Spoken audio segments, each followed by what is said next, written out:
Okay, I think our 2 minutes are up. I'm going to do the introduction to the program. So as I mentioned, I did the minimally invasive aesthetic pathway, which I thoroughly enjoyed. So I'm just going to share some insights with you. I'll share my screen. Uh, there we go. All right. So basically, a little bit about me. I qualified as a medical doctor in South Africa. I am currently practicing medical aesthetics and wellness. I've done quite a number of jobs in different specialties. I've done a fellowship in medical oncology. I've worked in A&E, I've worked in general medicine, and dermatology, and there was always a pull towards aesthetic medicine and wellness, which is a really exciting field. Um, I have my own clinic in Southwest London, and I'm a global key opinion leader for quite a few brands, where I provide clinical support and teaching and also research.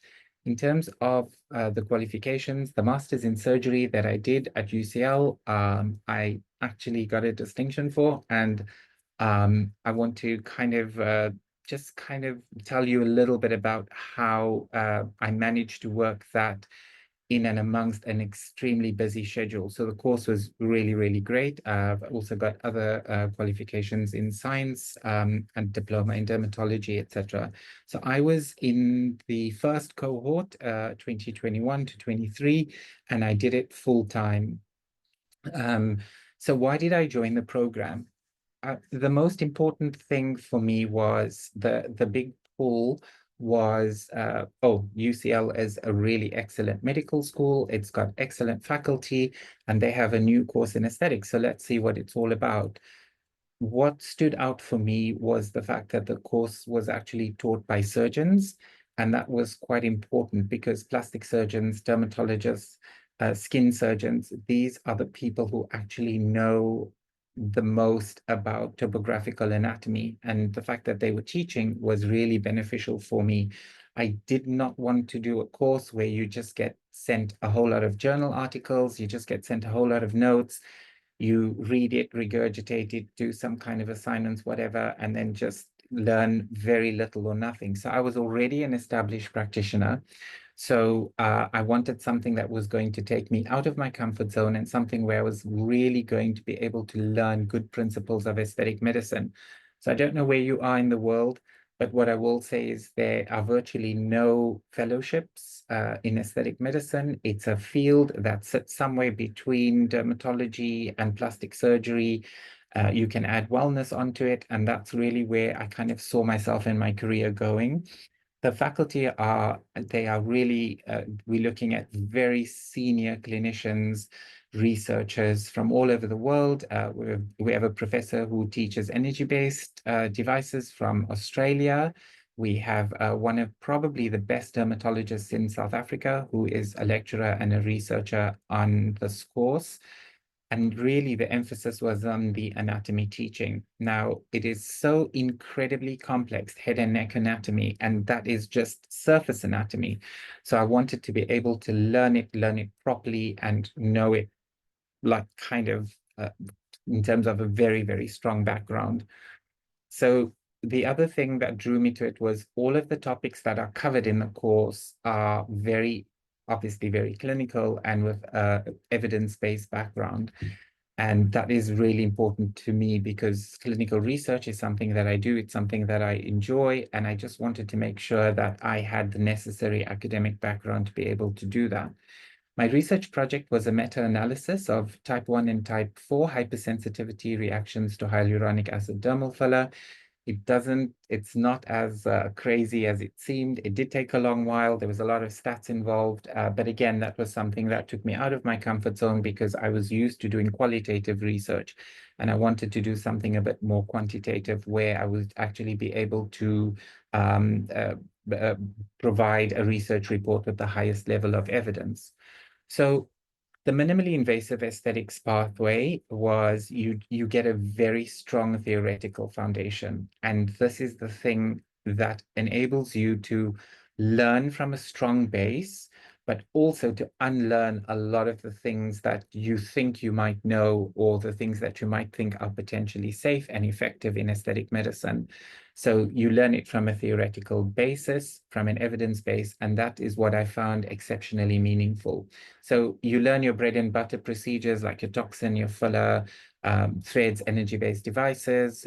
You learn about what is good, what is topical, what is clinically efficacious, and so forth.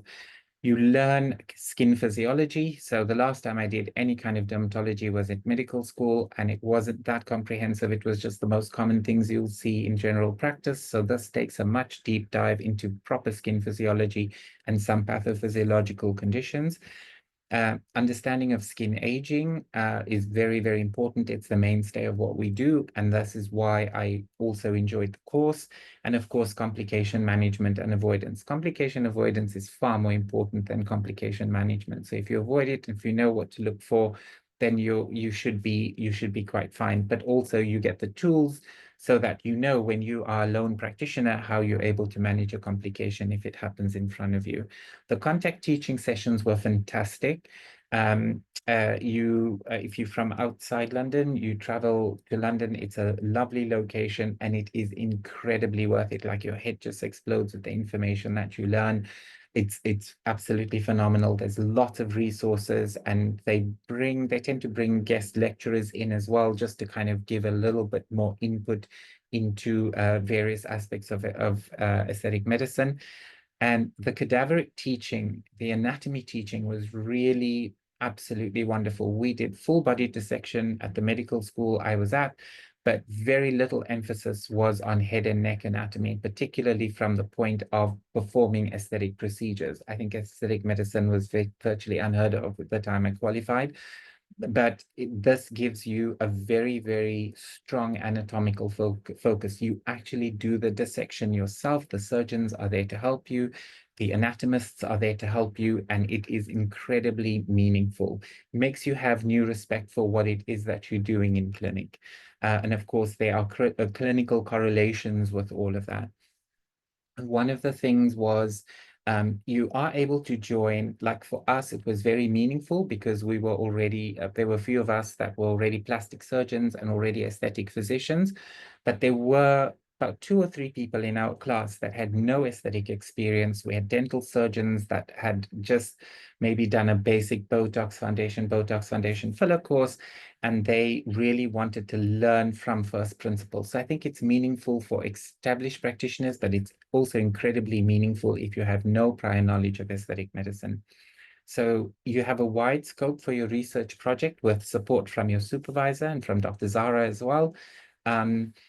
I will say you can tailor make your research report based on your time. So it is obviously it's got to be produced at master's level, but you do get guidance, you get the support. They give you lectures on statistics, for example, that you can watch, and you can actually see how you can do a really, really good research report. So mine was a little bit far and wide, but there were some of my colleagues that did some really wonderful quantitative work as well in the research project. So just to give you a little bit of an idea, unfortunately, some of the clinicians are unable to join us. They are running late or they've got bad connections. So I'll just mention a little bit about the surgical pathway. So there's some core modules that are common to both the minimally invasive pathway and also the surgical pathway. So with the surgical pathway, the 2 modules that are done that are different are actually the breast and torso aesthetic surgery. So that is a standalone module on its own. And then head and neck aesthetic surgery.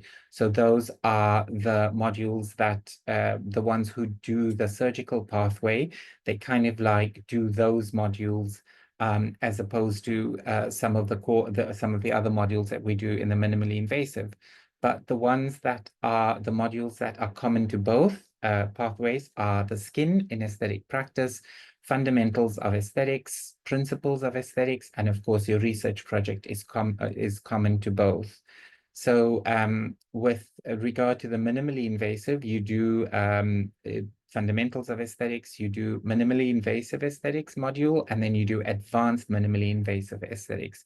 So this is really kind of more of the higher level work and kind of more of your combination therapies, what you can combine in the same session, or how you can do a really good tailored treatment pathway. There's trichology in it, so there's hair science in it, there's energy-based devices, there's laser, it's just a really good well-rounded, comprehensive course. So has it enhanced my practice? 100%. I still have all of my online resources that I have downloaded over the time that I still refer back to because the lecturers really make sure that they give you an excellent resource pack, and they give you an excellent overview and the clinical pearls in practice to make sure that you get the treatments right, you produce good results, but also that you avoid complications. So I think that's a very sort of basic overview from my opinion. The course itself is very well run, from the admin side. We never really sort of had much problems. It's very easy to log on to your lectures. And the lecturers, you can send them questions. If you have any problems or issues, you can use the contact sessions when you come into med school, into the department to do it, or you can send it to the individual lecturers, and they are incredibly responsive. So I think in a very fast-moving specialty like aesthetic medicine, it's a good course that gives you a very good basis from which to work from. So that is just my opinion, and that's kind of why I chose it above all of the other courses, is really kind of for the faculty, the support, and of course the name of UCL, which is great. I can tell you, being a graduate of the course, has it opened doors? Absolutely, 100%. The qualification is definitely worth its weight, and it's worth the hard work, which isn't even that bad. You need to do, I would say, about 5 out of 7 days a week. You need to do a little bit of learning and reading, roughly about 1.5 to 2 hours a day. And it's very, very easy to be able to do that. So that would be the end of my presentation. And I will hand over to Lauren to talk a little bit about the admissions process. Lovely. Thanks so much, Zenaid. It's always nice to hear from a previous student on the programme and hear about your experiences. And I know that'll be really helpful for people on this call as well. So hi, everyone. My name's Lauren, and I'm a Senior Admissions Officer here at UCL. So I'm just going to be talking you through two main things today. So the entry requirements for the programme and the online application process. So I just ask you to bear with me one moment while I share my screen. So just one moment. Zenai, could you just let me know when you can see the presentation, So I please? can, yeah, that's perfect. I can see it. Excellent. All right, thank you very much. Okay, so I'll talk you through the academic entry requirements first. So it's sort of similar between the two different pathways, but with some subtle differences. So for the minimally invasive aesthetics route, we ask that you have a recognised medical or dental degree. Alternatively, you can have an advanced nurse practitioner qualification with NMC, so UK Nursing Midwifery Council registration, or be a prescribing pharmacist registered with the General Pharmaceutical Council, which again is a UK body. And you would also need a minimum of 2 years training. For the aesthetic surgery pathway, we ask that you have a recognised medical degree as well as a minimum of 2 years training in head and neck surgery, maxillofacial surgery, or plastic surgery. So just to explain what I mean by a recognised medical degree, it's just that your medical school is recognised on a website called the World Directory of Medical Schools. So if you're in any doubt, it's a publicly available website and you can just check to see if your medical degree is recognised on there. So, whether or not your qualifications meet the academic entry requirement will depend on the country in which you obtained them. So, on the prospectus pages for both programs, there is in the entry requirements section, there's a drop down where you can select the country that you studied in, and it will give you an idea of whether or not your qualification will meet the academic entry requirement for the program. However, if it's not clear or you're still unsure, please do contact us in graduate admissions with details of what qualifications you've got, and we'll be able to advise you further. If after looking into it, you know that you don't meet the academic entry requirement before you apply to the programme, we just advise you to discuss this with the department. And if they're still willing to consider your application, then we would welcome your application. It's also important to stress across all programs at UCL, I say to applicants that meeting the academic entry requirement doesn't guarantee you entry onto the program. And that's because we look at a number of other aspects, such as your reference and your personal statement, which I'll come on to a little bit later in the presentation. There is, of course, as with all programs at UCL, an English language requirement. So nationals that are not from a UKVI majority English speaking country will need to provide evidence of their English proficiency. UCL has 5 different levels of English language it can ask for from a programme ranging from 1 to 5, with 1 being the lowest and 5 being the highest. For both aesthetics programmes, we require UCL's level 2. And if you're not a national of a UKVI majority English speaking country, there are 2 main ways that you can meet that. The first way is through education, and now forgive me, the next bit is quite a long phrase. So you would need a minimum of 12 months education leading to an awarded qualification completed solely in a UCL recognised majority English speaking country, and that needs to have been completed within 2 years before the start of the course. So if, for example, you completed a bachelor's degree in the USA and you completed that in the summer of 2023, say, or the summer of 2024, we could use that to meet the English language requirement of the programme. However, the way that the majority of people tend to meet the English language requirement is through an English language test that's accepted by UCL.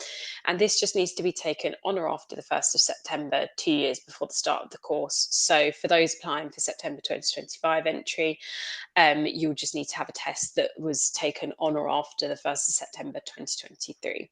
And you'll need to have scores that meet UCL's level 2. So I'd always advise consulting the graduate admissions English language requirements page. That gives a list of all the tests we accept and the scores you need in each test to meet that level 2. I'd say the ones we get the most at IELTS and TOEFL, and we also, for people in clinical professions, we do accept the OET test as well. I'll come on to this later, but a really common question that I get from applicants is, do I need my English language test scores before I apply? And the answer is always no. We say to people, if you haven't got your test scores or you've not taken a test yet, just apply first, because we can always make that a condition of your offer later if you're successful. And just a note on a bit of visa information. So both the full and part-time versions of this programme are taught primarily online, with some teaching on campus in London. So essentially, we can't sponsor people for student visas for this programme. UCL can only sponsor student visas for those studying a full-time on-campus version of a programme. So to attend any on-campus teaching sessions for this course, if you don't already, of course, hold a visa that allows you to study in the UK, most international students would normally need a UK standard visitor visa to cover those periods of short-term study. Um, I'm not able to advise any sort of further than that on the visa side of things. So if you do have visa related questions, I'd encourage you to get in contact with our student immigration advice team, who can help you with those sorts of queries. Of course, everything I've said is subject to change by the UK government, so there's no guarantee that those rules would be in place by the time you come to study at UCL. So just for the second half of my presentation, I will just walk you through some key aspects of our graduate online application form. So there's no surprises in the application form, really. It's very standard, much like a job application, but I'll just talk you through the key sections and the information that you'll be asked to provide. So in the education section, we need you to provide all of your qualifications from degree level upwards. And you'll need to provide up to 3 documents to evidence each qualification. So if you studied in a language that's not English, we'll require your native language transcript as well as a certified English translation. And because most people applying to this program have graduated because of the work experience requirement for the program, we'll also need your degree certificate as well. And for your academic transcript, it just needs to be a breakdown of all the modules you took in your undergraduate degree and the grades that you got in each module, and it needs to show all years of study.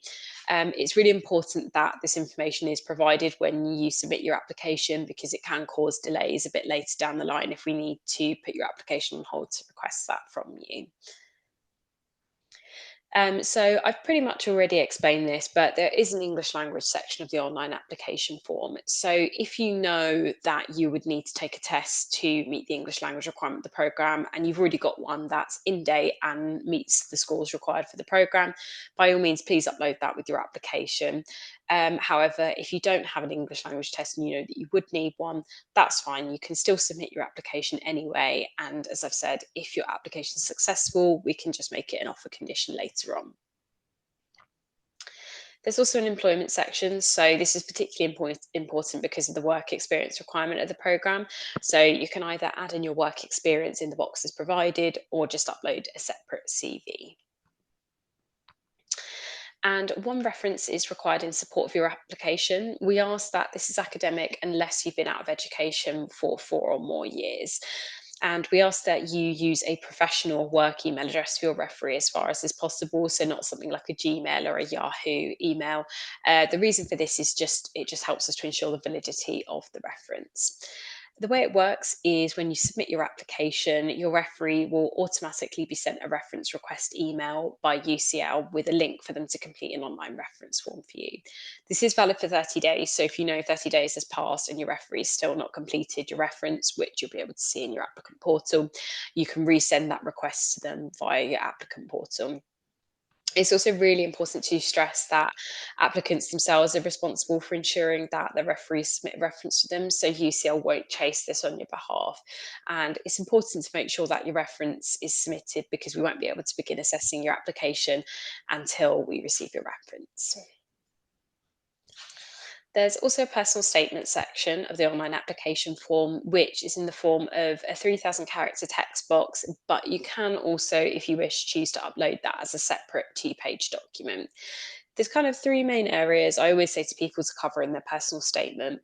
And the first one is why you'd want to study this particular program and why you'd want to study at UCL. So it's your chance to show your understanding of the program, perhaps there's specific modules you're interested in, and if there's any other opportunities within the wider UCL community that appeal to you.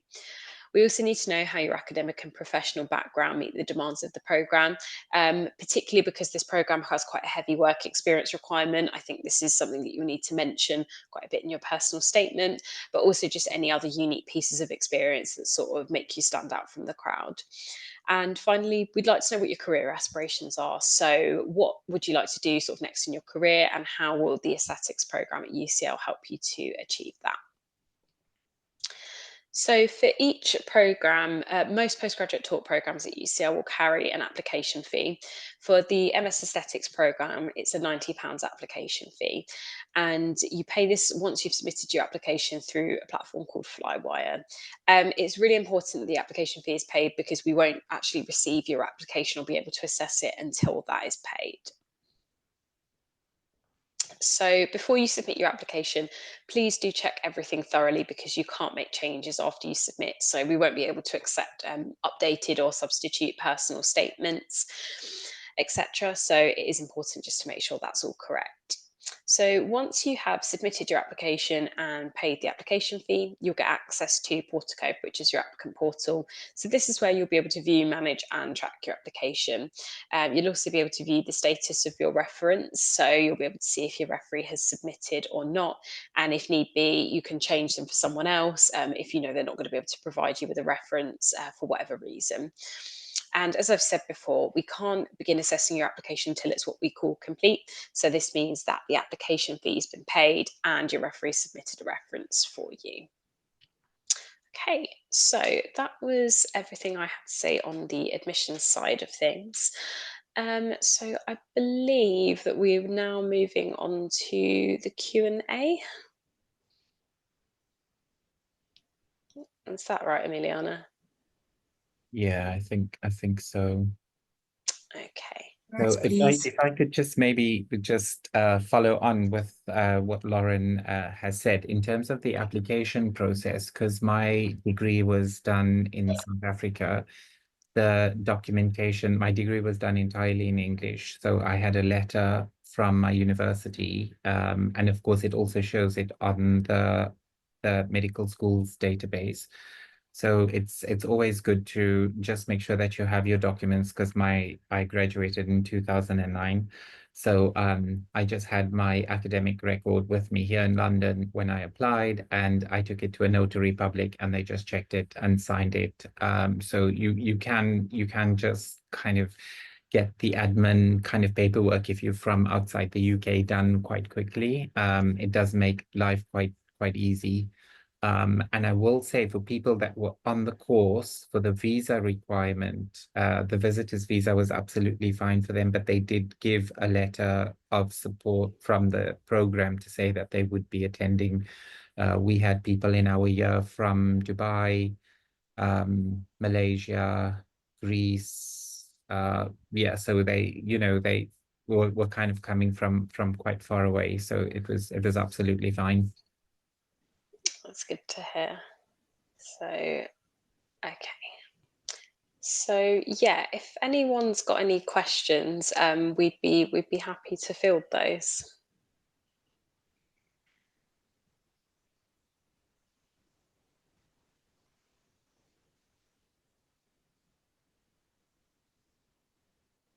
Okay, so Emiliana, who's working in the background, has just unmuted you guys and let you in. So if you wanted to just jump on and ask us questions, or alternatively, you can just type it into the chat box. We would be very happy to answer any questions you may have.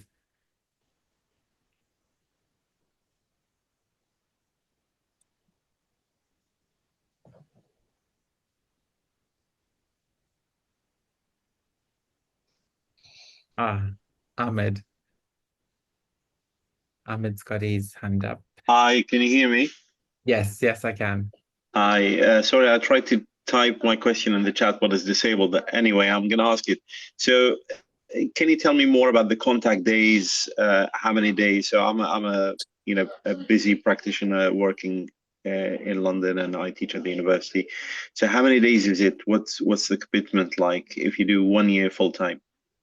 So, the way I remember it, because we were the first cohort, I know that Dr. Zara has changed a little bit of the format. So there were two lots of contact days, and they are about 2, 3 days each. So you still have all of your resources from your lectures and stuff that you do online, and then you have a set structure for the days, for the contact days, and they are held at the Royal Free, the UCL Med School at the Royal Free. So it's a 2 minute walk from Belsize Park. So but they are full days. So you would start at about 8:39 and you'd go until about 5 or 6 o'clock. And there would be a mix of dissection lectures and kind of group activities.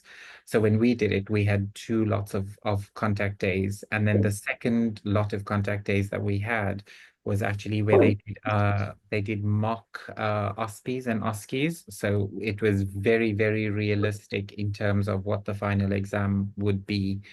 So that I found quite helpful as well. So yeah, there were two lots because technically, even though you do the year full time, it's kind of like kind of two halves, if that makes sense. So you do kind of your minimally invasive introduction, and then you do your advanced modules in the second 6 months. Does that answer your question? Yeah, thank you. Thank you very much. Thank you. I mean, I'll tell you, it's highly doable. You do have to slightly create a couple of hours in the day, and in busy weeks, I mean, sometimes clinic is crazy. You know, sometimes clinic will go until 8:30 in the evenings, and it's hard to then kind of get home and then sit with your books. But there are ways that you can kind of work around it. The lecture material that you get on the courses are also really good, and they're straightforward. And I can tell you that the exams was nothing weird or wonderful. It's from really the fundamental principles, and it all came from the content that was taught. Great, thank you. Thank you. Oh, no worries. You're welcome.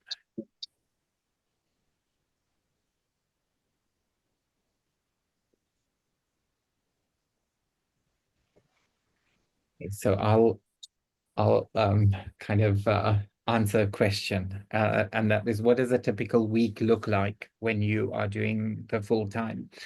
So you would have when we did it, we had one day that was essentially set aside for lectures, not a full day. They were a couple of hours. Some weeks we had 2 days where it was about maybe 2 to 4 hour sessions, which made it fairly easy to work around work. It is always better to attend the virtual lectures. But if you can't, then there's always a live recording that is uploaded in the portal, and you can always kind of watch it on catch up. I did find that attending the live sessions was a little bit more meaningful, especially when it came to slightly difficult topics, or something that was a new thing that perhaps I didn't offer in clinic. And I wanted to learn more about it, because you can ask the lecturers while they are essentially presenting.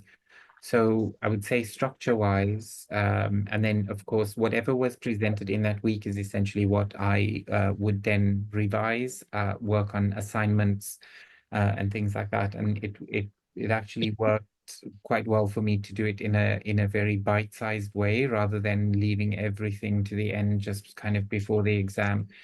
The other thing that was very good for us is we had a WhatsApp group with all of our uh, the whole class cohort was in the WhatsApp group, and we would share lots of resources, we would share lots of papers, and stuff like that. We would even help each other with after the OSCE, because I remember there were some people who did no energy-based or laser treatments at all. And we kind of like gave them run-throughs, and just kind of helped each other. So it made the exam quite easy to kind of get through. I just to jump in here. We've had a question in the Q&A about the English language requirements, I just wanted to address. So the question is, my academic studies were entirely conducted in English, and I have an official letter from my university confirming this. Would this document be accepted as a substitute for an English proficiency test, such as IELTS or TOEFL? So there's two things on that point. So thank you very much for that question. This is a really good question, and something we do get asked quite a lot in admissions.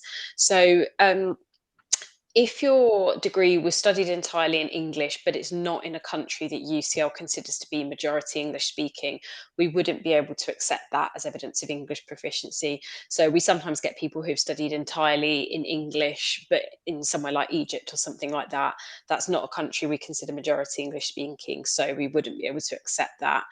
And also as well, if it was studied in a majority English speaking country, we'd need that to have been taken within 2 years of the start of the programme. So if you want to check if the country that you studied in is considered by UCL to be majority English speaking, I would advise you to check on our English language requirements webpage. I'm just going to ask Emiliana to share the link to that with you. I don't seem to be able to send that to the chat to everyone. So Emiliana, if you could send that to the main chat, that would be really helpful. I hope that answers the question. If anyone's got any other questions about English language requirements, please do just let me know.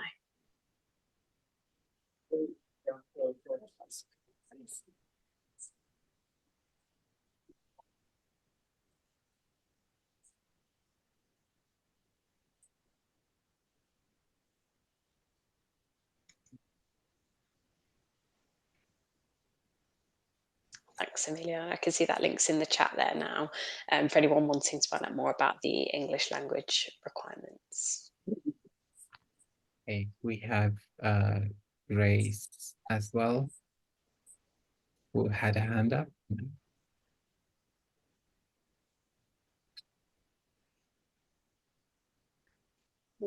I think she's gone on mute again. Okay. Oh, there we go. Hi, Grace. Hi. I'm so sorry. It was emergency situation in my workplace. Hi, my name is Grace. I'm one of the alumni of the UCL Master of Aesthetic Surgery, and I'm one of the students in the surgical pathway. So, if anyone would like to ask me questions about the surgical pathway, I'm here. Sorry for being late. Grace, I think we actually have a little bit of time. I very briefly touched on some of the modules in the surgical pathway, but I was minimally invasive. So if you'd maybe just like to talk through, you know, a little bit of the content of the course. Sure. So basically, I was part of the program as a part-time student. So my study was separated into 2 years, and the first year was mainly sorry. That's really loud.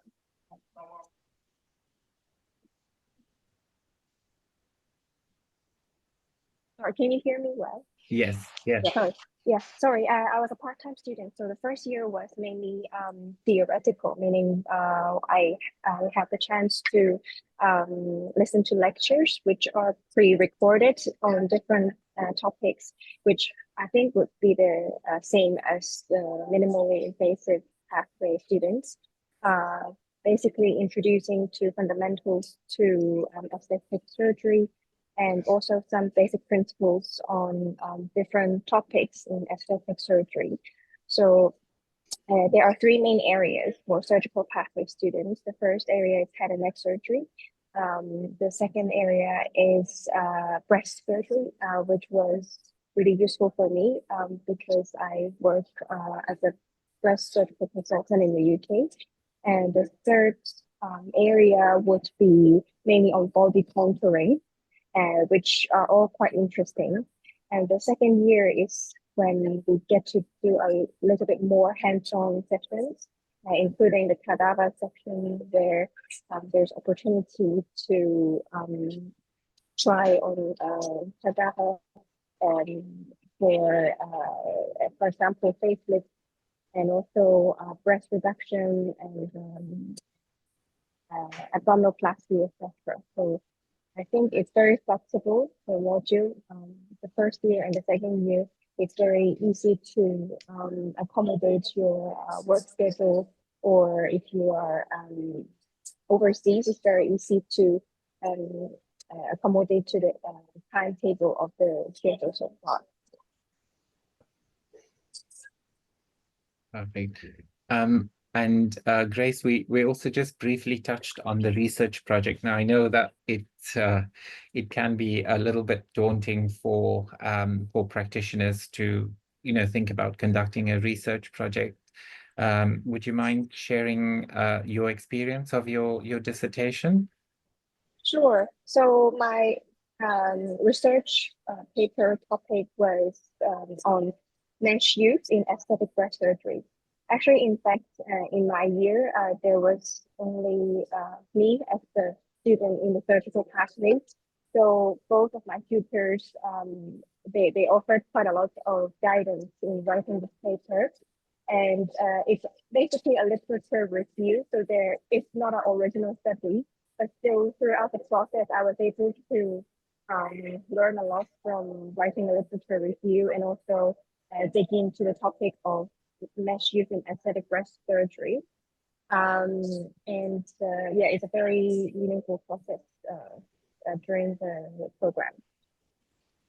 Yeah, perfect. So if for the prospective students listening, I mean, you can really do pretty much anything you'd like from a research perspective. I will say that in my year, we had a list of projects that you could potentially get involved with or do, but that wasn't the only way that you could do a research project. If there was something that you wanted to design yourself, if you had, research questions, if there's something you wanted to do, Dr. Zara and Prof. Masabi would find you a suitable supervisor.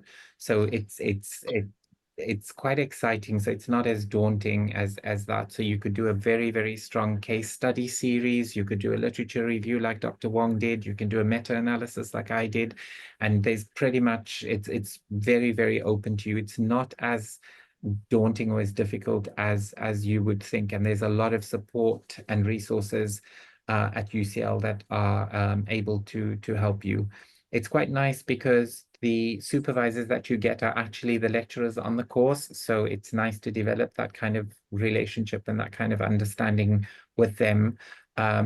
And of course, it leads you to be able to publish if you are that way inclined. If you wanted to perhaps progress onto a PhD after this course, it does provide you with a pathway because it is a master's. So essentially, you could even take your research project and develop it into something bigger and perhaps gain a PhD from it. So it's not necessarily just doing the research project because you kind of have to because it's part of the course, but it is really something that you can tailor to your particular practice and make it incredibly, incredibly meaningful. We had one guy in our course who was really absolutely passionate about the different types of neurotoxin, and that was the basis of his dissertation, and he did exceptionally well in that. So it's not as daunting. If that is the one thing that I know sometimes puts people off, I would say don't let it put you off because it's not as hard as it looks.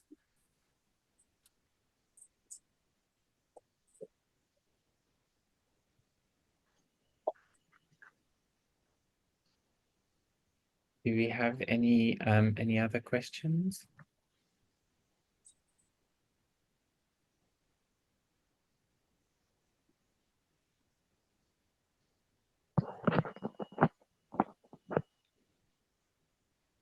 Okay. So I think we've got about 15 minutes left, but I think we could, if we have no further questions, I think we can call the session to a close. I will say, if you are interested, this will go out onto all the channels. It will go out onto YouTube. I apologize on behalf of our senior colleagues who couldn't make it. Prof is stuck in clinic, in a very busy clinic, and Dr. Zara sends her apologies. She's at conference and she's unable to get a signal. That being said, reach out to myself on socials if you like. I'm happy to talk, if there's maybe something you don't necessarily want to ask. But the team are definitely there to help you. I'm not the world's best student. I'm a master procrastinator. I leave everything. I'm like living proof of lastminute.com.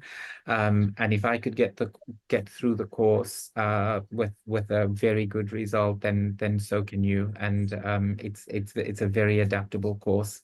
That's what I will say. And just to add to that as well, I can see that Emiliana's just put the departmental contact email address into the chat. So I think if you've got any other sort of program specific queries as well, you can also reach out. I know Zara normally responds to emails in that inbox. And also if you've got anything specifically admissions related, we're available on the phone. Our phone number is available on the UCL website. And we've also got an inquiries form. So any questions about sort of the admissions or application process, feel free to get in touch with us from there. We've lost Dr. Grace. I was going to ask her for any final thoughts. Any final thoughts? Great. Sure. So I don't know if there's any potential students here who would like to pursue the surgical pathway, but I think it's a very good program if you work as a breast surgeon or general surgeon to have a little bit more idea on how the aesthetic side can improve your profession. and not just the skills, but also the theory behind and also the mindset behind aesthetic surgery is very useful. And for me, for example, the head and neck module and the body contouring module was very interesting to me, even though it's not going to be part of my practice.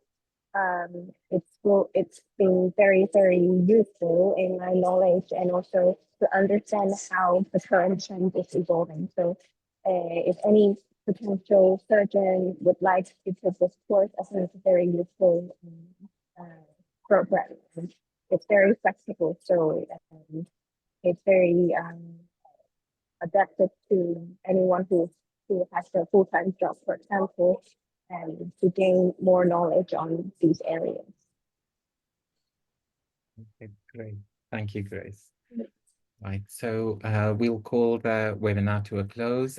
In the background, who you don't see is Emiliana. Thank you very much, Emiliana. And thank you very much, Lauren and Dr. Grace. And we will see you on campus. Bye. Thanks very much. Bye. Bye. Bye.